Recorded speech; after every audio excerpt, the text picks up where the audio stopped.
Let's go to Anilag. So, Anilag Festival ngayon dito sa Laguna from March 9 to 15. And makikita nyo lahat ng booth ng bawat towns and cities ng Laguna. So, if hindi pa kayo nakakapunta dito, kung taga Laguna man kayo, hindi ay welcome na welcome kayo dito sa Provincial Capital Grounds para makita at masilayan ang magandang booths ng bawat bayan at cities ng Laguna. Yung sa bayan namin, Pangil, makikita mo dyan lahat ng bayan. So far, lahat ng bayan at cities ng Laguna ay merong mga samot-saring booths. Meron din mga tinda sa bawat booth, yung mga bawat cities ay yung mga delicacies nila at yung mga pinagmamalaki nilang produkto ay makikita nyo rin pag pumunta kayo, pumasok kayo sa mga booth nila. Kaya ano pang hintay nyo guys, mamasyal na kayo dito dahil sobrang ganda.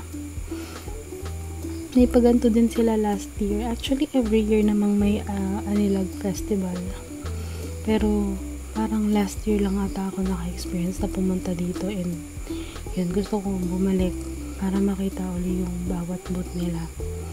So nung March 9 nag-start na yung festival. Ang nauna is yung float parade, tapos nagkaroon din ng street dance competition, which is hindi naman kami nakanood kasi medyo busy kami nung Sunday. Basta punta na lang kayo dito guys para makita nyo yung magagandang booth, at saka syempre kung gusto nyo rin mag food trip at gusto nyo rin magmamasyal, pwede kayong pumunta dito. Ang gaganda. Pwede rin kayo mag-take ng pictures sa bawat booth. May mga designated picture taking area sila na talagang Instagrammable kumbaga.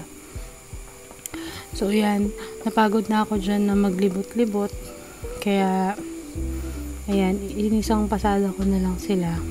Yung Paite, Mabitak, ayan, so naglalakad na kami para pumunta sa kainan kasi gutom na kami.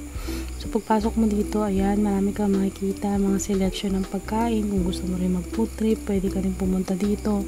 May mga products din ng Laguna na mabibili dito.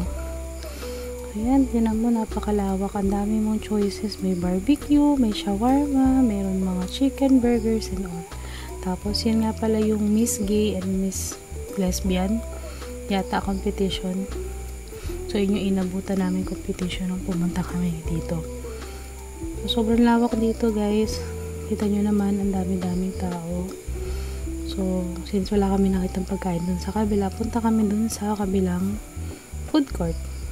And pagpunta namin dito, ayan, meron ding amusement park. Pwede rin kayo pumunta dun. So, pagpasok namin dito, hanap uli kami ng pagkain. Ayan, marami ding choices dito. Mas maraming choices actually dito sa part na to. Pero ang ending, sa Chacoin kami kumain. Yun lang, tapos pauwi na kami. Thank you so much guys for watching. Bye-bye!